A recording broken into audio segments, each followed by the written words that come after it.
Flowers adorned the sanctuary, filling it with a serene charm. Everyone had taken their seats, the bridesmaids stood poised on the left of the altar, while the groom and his groomsmen were stationed on the right. Everything seemed ready for the ceremony, yet not everyone was present. "Where is he, Mom? Why isn't Daddy here to give his only daughter away?" Teresa asked anxiously. "I don't know, Teresa." "Wait. I just received a text from him," her mother replied. As Nora opened the message, her hopeful expression quickly gave way to disappointment. "What does it say, Mom?" Teresa pressed. "Unavoidably delayed.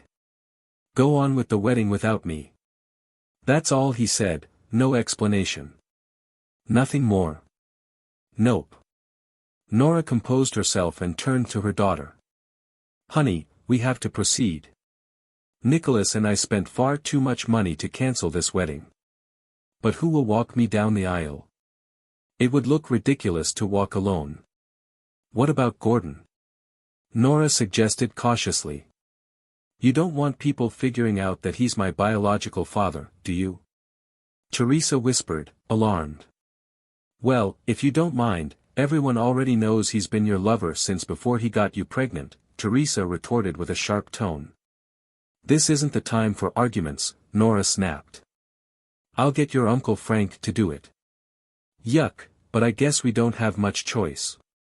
Nora hurried into the sanctuary and dragged Frank back to the dressing room. "Frank, you'll need to walk Teresa down the aisle. Nick can't make it." "What? Me? Why not someone else?" Frank protested. "We don't have time to argue. Just do it. Go." Moments later, Nora returned to her seat at the front, just as the congregation stood to watch Teresa enter, escorted by Uncle Frank. The pair walked solemnly down the middle aisle. Frank hesitated when asked the traditional question, "Who gives this woman in marriage?" After a moment of awkward silence, he stammered, "My brother-in-law and her mother." The ceremony progressed, but whispers about Nick's absence persisted. As the couple reached the ring exchange, an unexpected interruption startled everyone. A man confidently walked down the aisle, carrying several large manila folders. The room fell silent as he approached Nora. "Nora Dexter, you are served with a divorce petition on the grounds of adultery. You are accused of engaging in a long-term affair." He handed her one of the envelopes. Nora stood frozen, her face pale with shock. The man then turned to the aisle and addressed another individual. "Gordon Black, you are served with the following petitions: alienation of affection, 18 years of child support, and a bill for the expenses of this wedding." The man passed him the documents before walking away. Gasps and murmurs rippled through the crowd. The ceremony was effectively over as guests trickled out, exchanging snide remarks. Nora and Gordon were left alone in the deserted venue. "Well," Gordon quipped, "I guess we don't have to worry about Nick finding out now." "Think your wife will divorce you?" "Only if the sun rises tomorrow morning," Gordon replied dryly. "Need a place to stay tonight?" "Probably. I definitely don't want to go home now." "Then come with me. Everyone knows about us anyway," Nora said with a resigned sigh. "I've got some good bourbon at home to drown our sorrows." When they reached Nora's house, they found it surrounded by fire trucks. Gordon approached the fire chief. "Arson. Extensive use of accelerants, likely gasoline," the chief confirmed grimly. Back in the car, Gordon turned to Nora. "Nick set it ablaze. Let's get to a hotel," Nora suggested. "Pick one where no one from the wedding would think to go." "Good idea." At the hotel, Nora's credit card was declined, forcing Gordon to pay for the room. When she tried calling Nick about the issue, a recorded message informed her the number was no longer in service.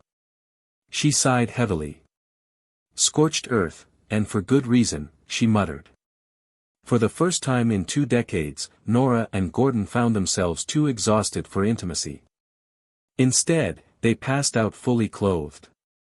The next morning, they went downstairs to breakfast, their clothes wrinkled and spirits low. "Do you have somewhere to stay?" Gordon asked.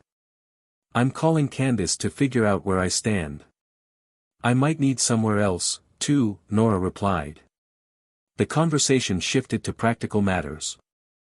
With no car, Nick had likely taken it with a spare key, and her credit card unusable, Nora borrowed money from Gordon for clothes and toiletries.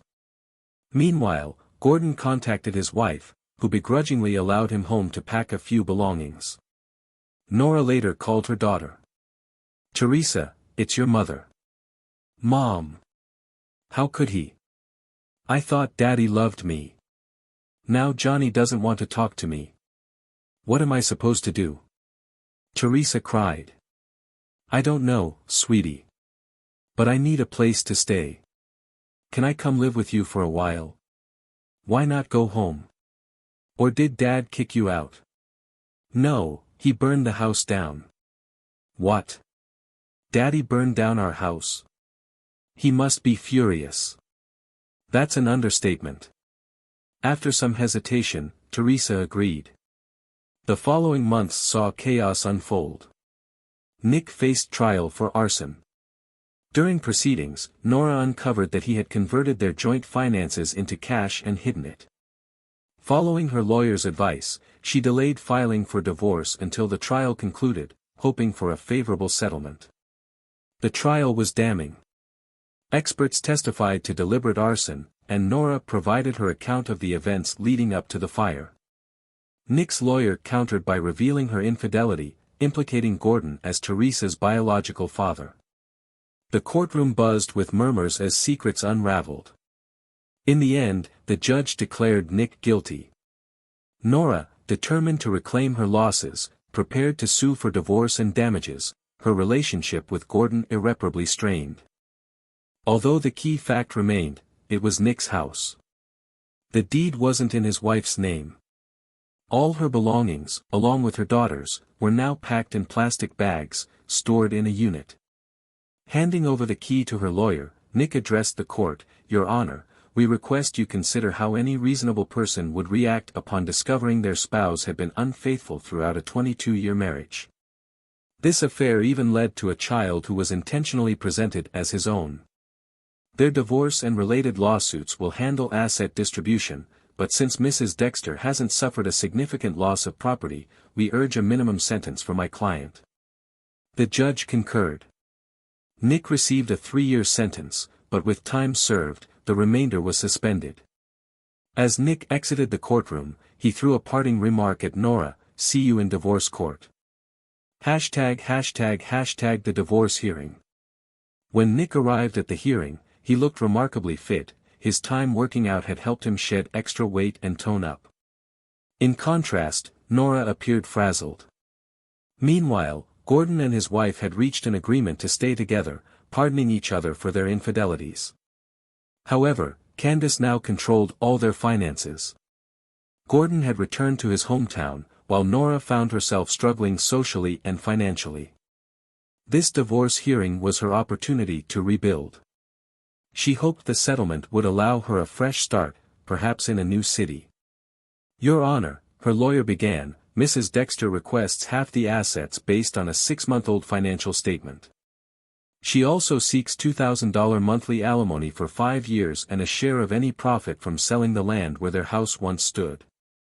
Nick's lawyer responded, "My client was deceived for over 2 decades.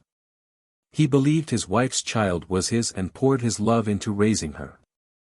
Only days before the wedding did he learn the truth, overhearing a conversation between his wife and daughter. We have a recording." Nora's lawyer interjected, "Objection. Neither my client nor her daughter consented to being recorded." "This is not a criminal court, Your Honor," Nick's lawyer replied. "Family court allows more flexibility. I request permission to play the recording." The judge agreed, and the tape began. "Mom, wouldn't it be amazing if both my dads walked me down the aisle, Gordon and Nick? Are you crazy? I've spent 2 decades making sure Nick never learns the truth. It's too risky. But if you risked everything to keep sleeping with Gordon all these years, why not just leave Dad? Asterisk. Because your father is dependable, a good husband and father. Gordon's just the holiday escape. I like Nick for marriage, but Gordon for intimacy. Honestly, I'm not sure who I'd choose if I had to. I want them both. Asterisk. The recording ended. The judge ruled Nora would receive half the assets, but her alimony was reduced to $1,000 per month for 3 years. Nick accepted the outcome, as he'd just secured $250,000 from Gordon as a settlement for his lawsuits. With that money, he bought a condo near work. The aftermath. Months later, Nick received a surprise visit from his daughter, Teresa. "Dad, I'm sorry Gordon isn't here," she started. Nick replied, "Teresa, you know you're the only real child I've had. Gordon was just your mother's fling." "How long have you known I wasn't your biological father?" "Not until the trial, like everyone else," she admitted. "Did your mother tell you about the divorce hearing?" "Yes. She mentioned she got half the assets and some alimony." "Did she tell you about the tape?" "What tape?" "The one I recorded a week before your wedding, your conversation with her, where you suggested Gordon and I both walk you down the aisle." "Oh, whatever I said, I didn't mean it. I was just joking with Mom. Gordon doesn't matter to me."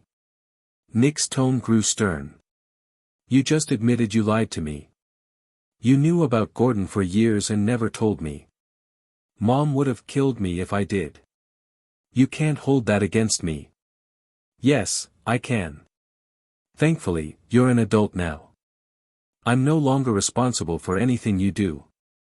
Father or not, you're still going to pay for my college, right? You promised." Nick's reply was cold, "Sorry. You lied to me, so now I lie to you." "Dad, don't hang up." "Dad." An unexpected meeting. At a coffee shop, Nora approached Nick. "Do you mind if I sit here?" Nick looked up. "Is this coincidence, or deliberate?" "Deliberate," she admitted. "I wanted to talk to you, now that things have settled." "You think I've calmed down?" "I hope so," she replied. "I just need a chance to say I'm sorry, truly sorry. My time with Gordon felt good, but it wasn't worth our marriage. We got away with it for so long that I took you for granted. What I miss most isn't just being married to you, but our friendship. I miss talking to you, especially when we'd snuggle on the couch. You were my best friend, not just my husband. I valued that so much. Is there any chance we can rebuild our friendship? I still respect and care about you deeply." Nick responded, somewhat surprised. "No demands for money? No pleas to forgive our daughter? That's unexpected. Look, I'm sorry to disappoint you, but no. Ending a 20-plus year relationship was tough.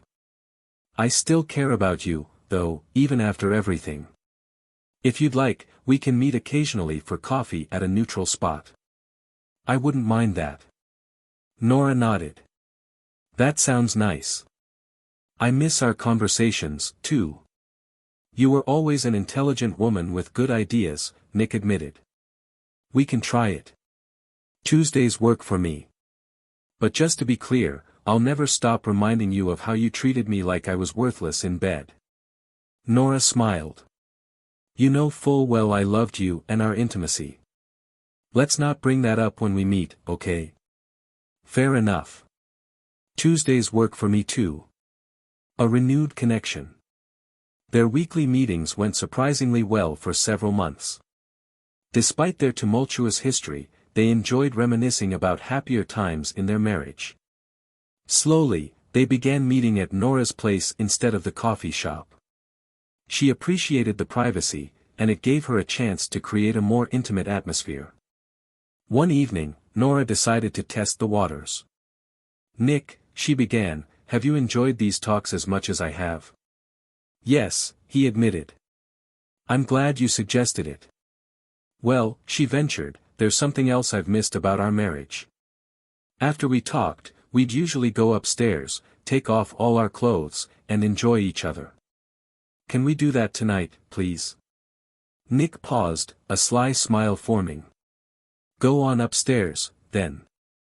Get the bed, and yourself, ready. I'll make us some drinks and join you in a bit. Really? Nora's face lit up with excitement as she rushed upstairs. She waited eagerly on the bed, feeling triumphant. Her plan to rekindle their relationship was working. Once Nick realized he could satisfy her again, she was sure he'd want to reconcile. She decided to forego wearing anything and lay there, waiting for him to arrive. Minutes turned into hours, and still no sign of Nick. Confused, she went downstairs. Nick? Where are you, honey? The house was silent. On the kitchen table, she spotted a note. It read. Unavoidably delayed. Don't wait for me. You can go screw yourself. Final thoughts. And so, Nick had the last laugh. What's your opinion of the story? Share your thoughts below. Thanks for tuning in to our tales, where revenge is served piping hot. Don't forget to subscribe to ensure your next dish of drama is just as satisfying. See you next time, where we continue to quench your thirst for retribution.